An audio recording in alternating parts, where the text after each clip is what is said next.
జై శ్రీరామ్. హనుమాన్ చాలీసా ఎంత ప్రామాణికమైనదంటే, ఎలాగైతే భగవద్గీత శ్రీకృష్ణుడు పలికాడు కాబట్టి అది ప్రామాణికమైనది, వేదం కంటే గొప్పది. అలాగే విష్ణు సహస్రనామం శ్రీకృష్ణుడు స్వయంగా విన్నాడు, భీష్ముడు చెప్పడం.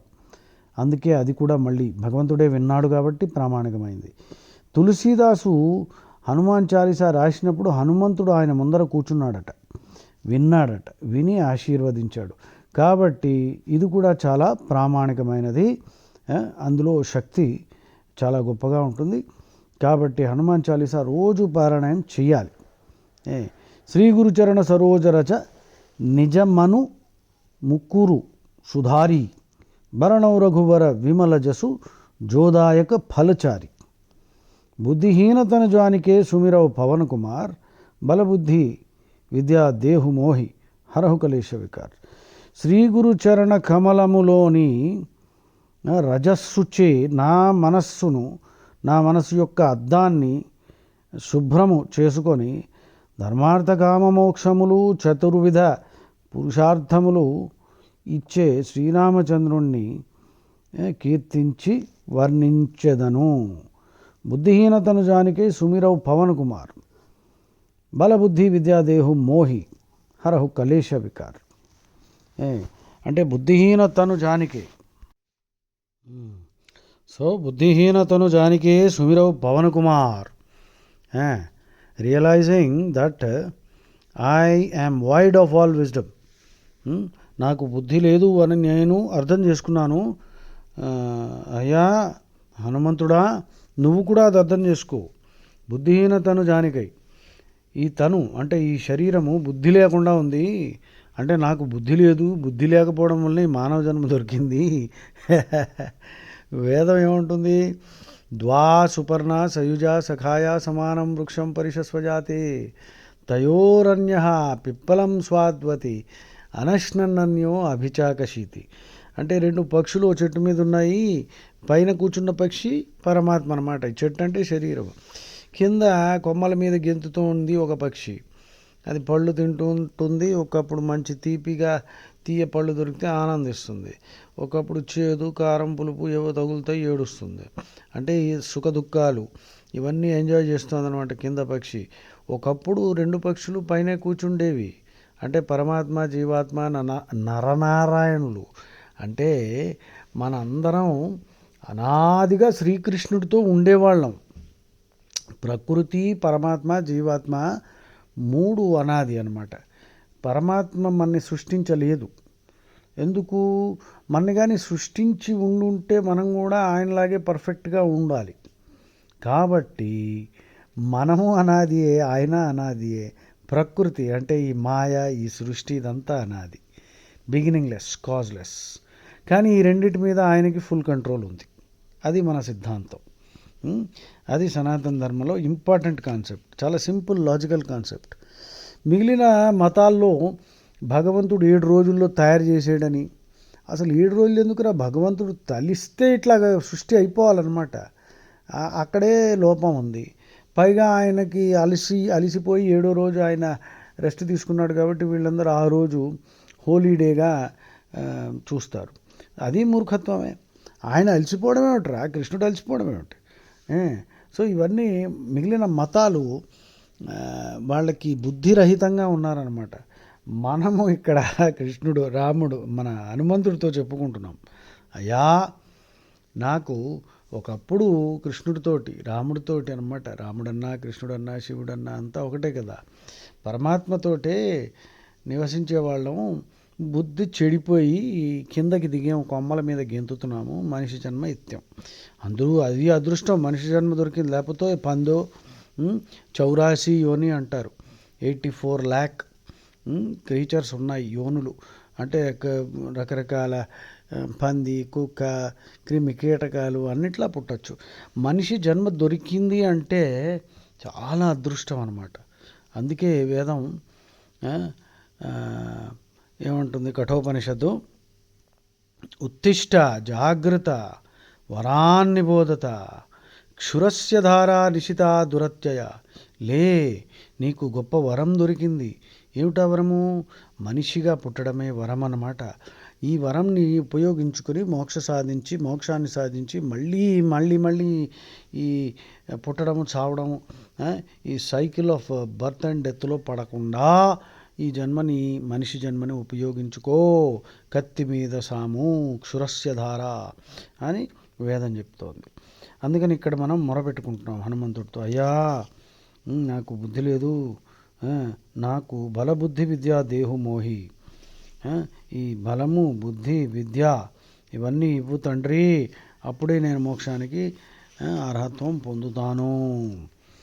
తర్వాత జయ హనుమాన జ్ఞానగుణ సాగర జయ కపీశ తిహులోక భుజాగర అంటే జ్ఞానగుణ సాగరుడైన నీకు జయమగునుగాక.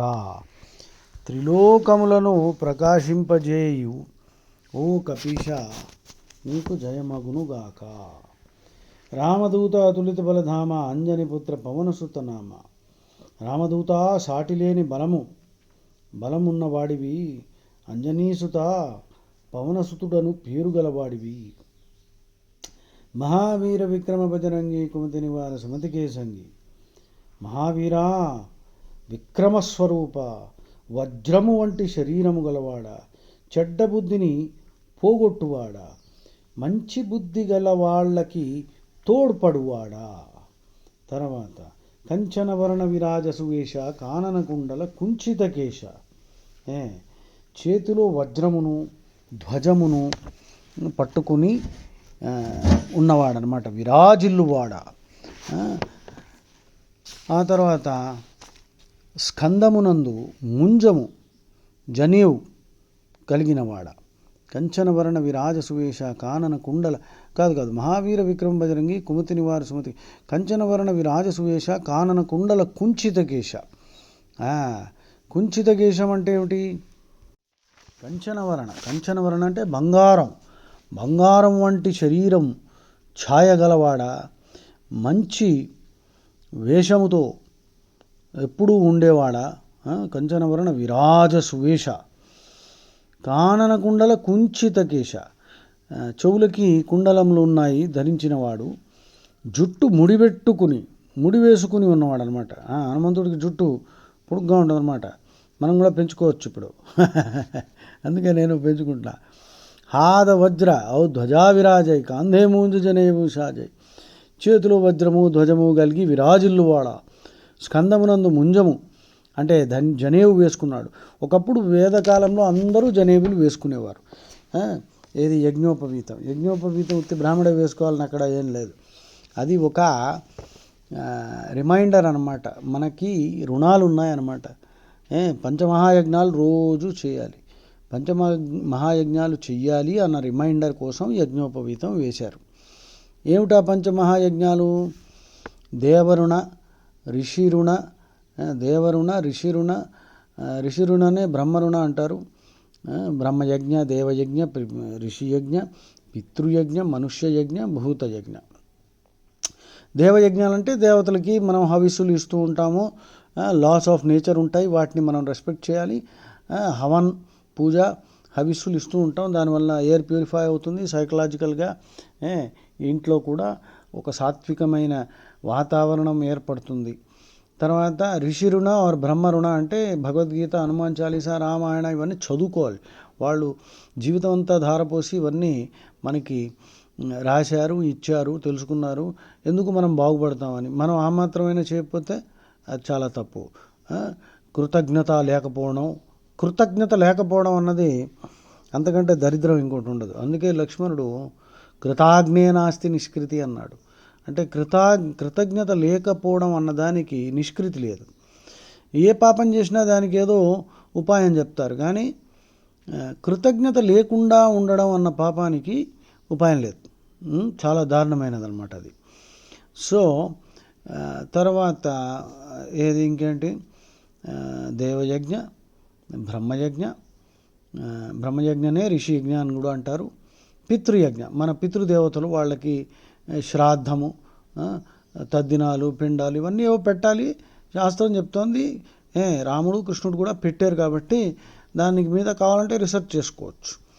తప్పేం లేదు. ఇవన్నీ చేయడం వల్ల ఏమవుతుందంటే కొంతమంది మూర్ఖులు ఇక్కడ పెడితే వాళ్ళకి అన్నం దొరుకుతుందా, అలా అయితే ఆఫీసుకి ఇంట్లో పెట్టేస్తే అన్నం అక్కడ దొరుకుతుంది కదా, పిచ్చి మాటలు మాట్లాడే వాళ్ళు వెరివేధాలు చాలామంది ఉంటారు. వాళ్ళని పట్టించుకోవద్దు.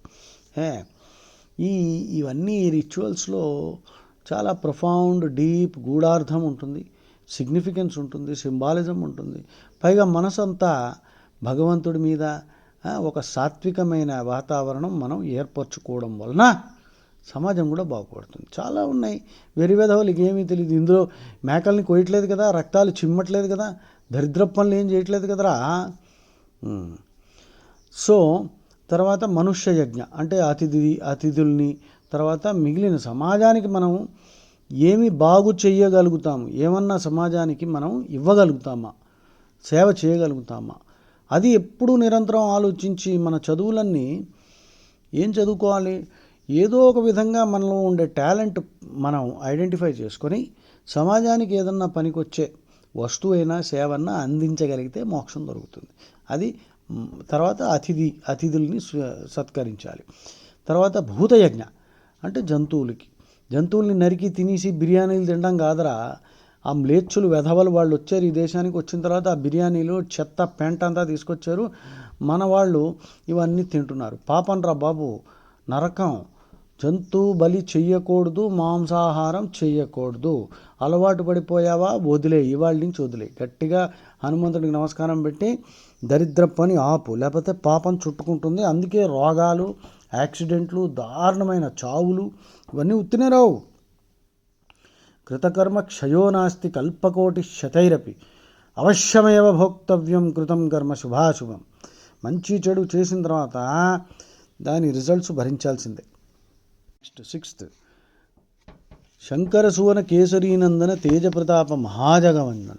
శంకరుని పుత్రుడా, శివుడు వరం వలన పుట్టినవాడు, కేసరి అంజని యొక్క భర్త తనయ, గొప్ప తేజస్సు ప్రతాపములు గలవాడా, సమస్త జగములచే నమస్కరింపబడవాడా, విద్యావాన్ గుణీయతి చాతుర రామకాజ కరివేకో ఆతుర.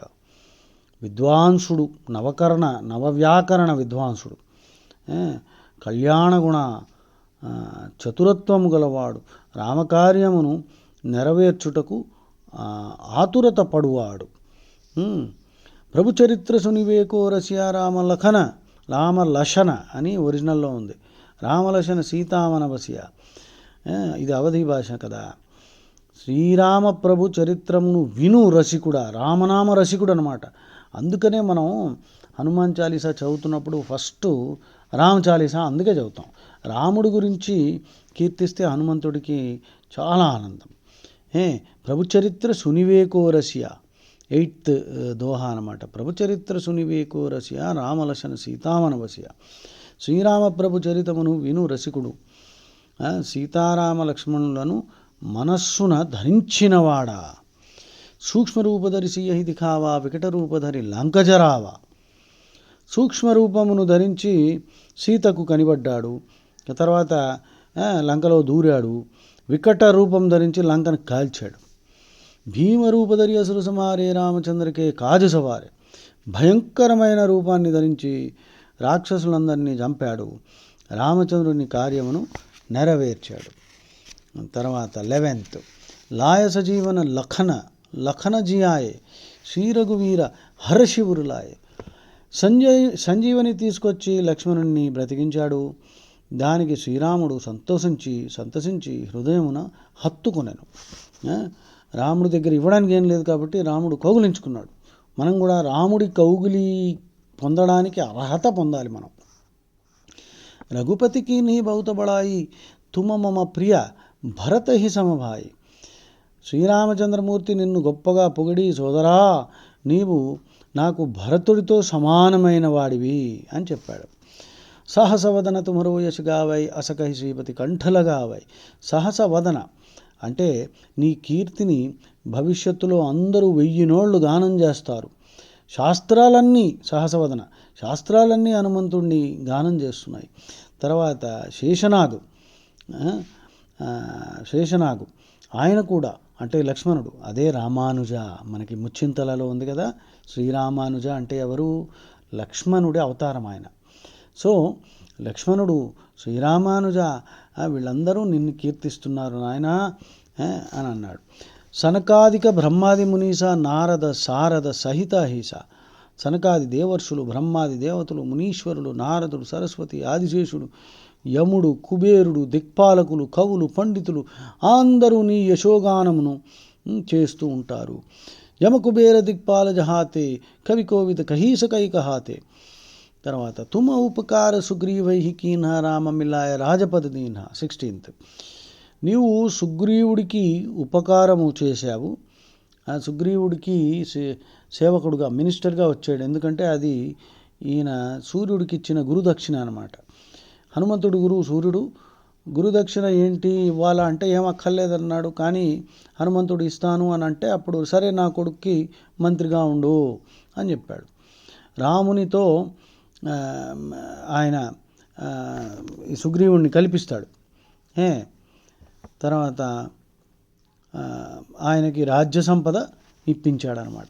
తుమ ఉపకార సుగ్రీవహికీన రామమిలాయ రాజపద దీన. తుమరో మంత్ర విభీషణమాన లంకేశ్వర భయే సబ్ జగజాల. నీ ఆలోచనలు విభీషణుడు అంగీకరించి లంకకు రాజైన సంగతి లోకమంతా తెలుసు కదా. విభీషణుడు కూడా లాభం పొందాడనమాట. జుగ సహస్ర యోజన పరభాను లీల్యోతాహి మధుర పలజాను. 18th, 2000 అమడల దూరము ఉన్న సూర్యుణ్ణి మధుర ఫలంగా భావించి లీలగా గ్రహించావు. ప్రభుముద్రికా మేలిముఖమాహి జలదిలాంగిగా అచ్చరజనాహి. Nothing surprising. 19, శ్రీరామ ముద్రికను నోట్లో పెట్టుకొని ఉంచుకొని సముద్రమును దాటితివి. దీనిలో ఆశ్చర్యం ఏముంది అంటే ఆయనకు అంత శక్తులు ఉన్నాయి కాబట్టి. దుర్గమ కాజ జగతికే చేతే సుగమ అనుగ్రహ తుమరేతేతే. ప్రపంచంలో కష్టమైన కార్యము ఏదన్నా ఉంటే అది నీ అనుగ్రహంతో ఈజీగా అయిపోతుంది, కాగలదు.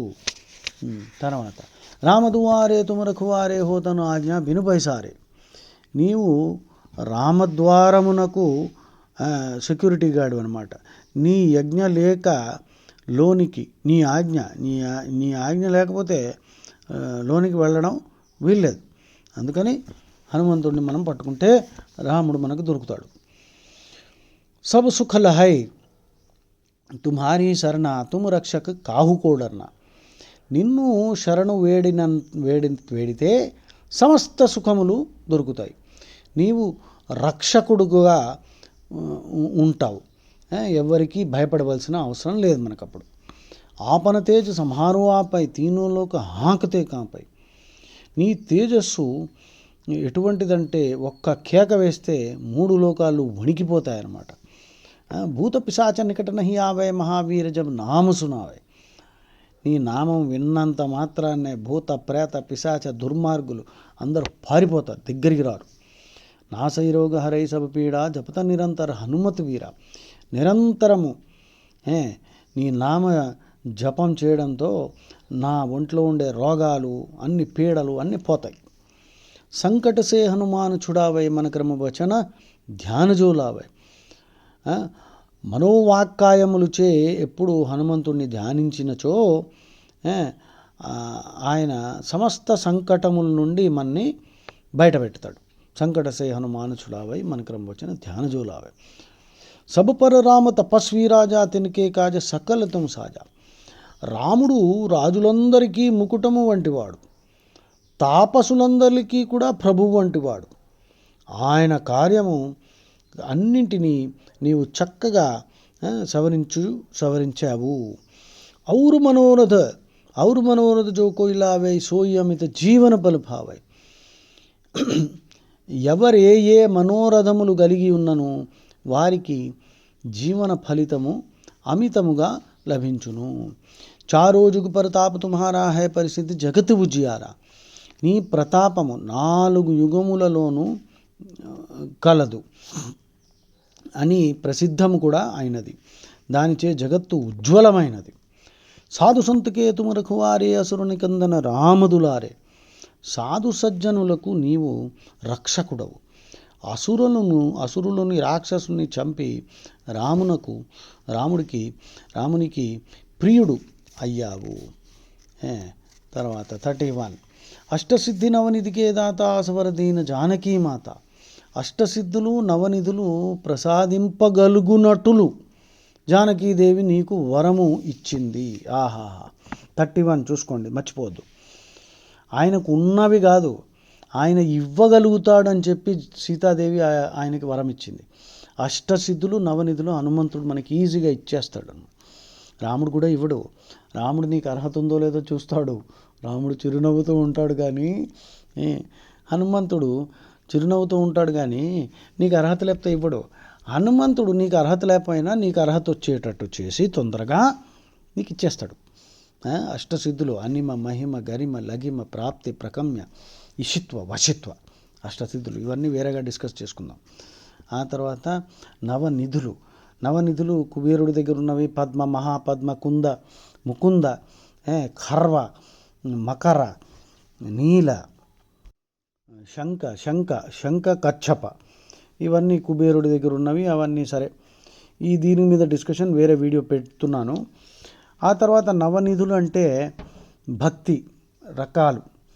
ప్రహ్లాదుడు భాగవతంలో చెప్తాడు. ఏమిటవి?